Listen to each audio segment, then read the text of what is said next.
नमस्कार दर्शक बंधु साई अनंत आश्रम को स्वागत। यकृत एक गुरुत्वपूर्ण अंग जहाँ शरीर 13% पर्यंत रक्त जोगाण करे एवं प्राय 500 प्रकार कार्य करे। भाइराल संक्रमण, मद्यपान, खराब खाद्य, संतुलता किंबा जेनेटिक्स यकृत समस्या सृष्टि करि पारे। लिभर रोग हुए एवं यह रोग गुड़िक लिभर फेल्युअर को आपण को टाणी नहीं पारे। तेरे लिभर फेल्युअर पूर्व शरीर किसी लक्षण देखाइबा आरंभ करे। डाक्तर कहवा अनुसार जेतेबेले लिभर फेल्युअर आड़कू अग्रसर हुए सेतेबेले शरीर किसी लक्षण देखाइबा आरंभ करे। शरीर देखा जाए यही 5 लक्षण। आखि एवं चर्म हलदिया पड़िबा।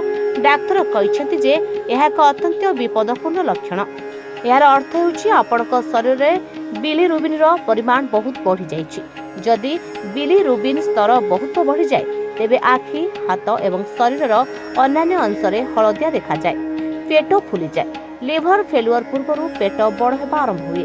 यह संतुलता जोगु नुहे बरं पेटरे तरल पदार्थ जमा होगा जोगु यहाकू आसाइटस मध्य कहा जाए।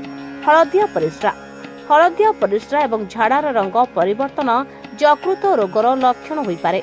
यार अर्थ होउछि यकृत पित्त को ठीक भाव में निर्गत करि पारु नाही एवं खराब हेबाकू आरंभ करुछि। सहजरे खंडिया खाबरा हेबा। डाक्तर माने कहती जे यदि आपण सहजरे आघात पाती, क्षत सृष्टि करती एवं शीघ्र रक्तस्राव करती एवं रक्तस्राव बंद हुए नहीं तेबे यह सूचाई दिया जाए जे यकृत प्रोटीन कारक उत्पादन बंद कर देछि। प्रोटीन कारक होछि एपरि पदार्थ जहाँ आघात परे क्षत को सुस्थ करिबारे सहाय्य करे। मानसिक द्वंद्व। यदि आपण द्वंद्व अनुभव करुछंती, आपणकर निद शैली परिवर्तन होइछि, आपण दिन रे सोइछंती एवं सारा राति जागृत अछंती किबा आपण बांती करुछंती तेबे हा लिभर फेल्युअर रो कारण होई पारे। एई कथा गुडी को मन रखंतु। डाक्टर माने परामर्श देउछंती जे यदि आपण आपणक शरीर रे लक्षण गुडी को मध्यरु 2टी किबा 3टी लिभर फेल्युअर रो सिम्पटम लक्ष्य करंती तेबे सेगुडी को अणदेखा करंतु नहीं, बरं तुरंत डाक्तरी परामर्श नियंतु। आपणकर लिभर रोग अछि कि नहीं ता निर्णय करबा पई परीक्षा करंतु।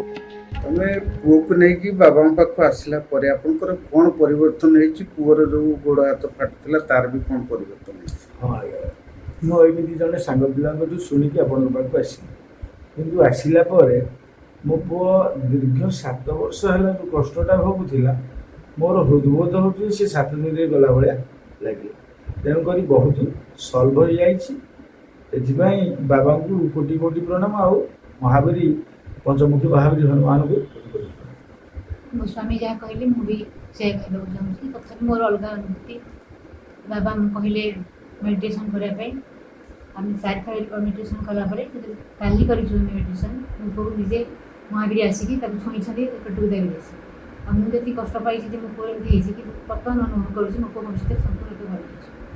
अच्छा वो एडी आसिले परे मोर जेती माने कष्ट थिला मो आगुरु जमा चाली पाउनथली एडी जेती सप्ताह भीतर आसिलिनी माने मते एते भल लागछि। हम तो चालिबो छु बुलिबो छु खेलिबो सब भल लागछि। आगु मु किछि करै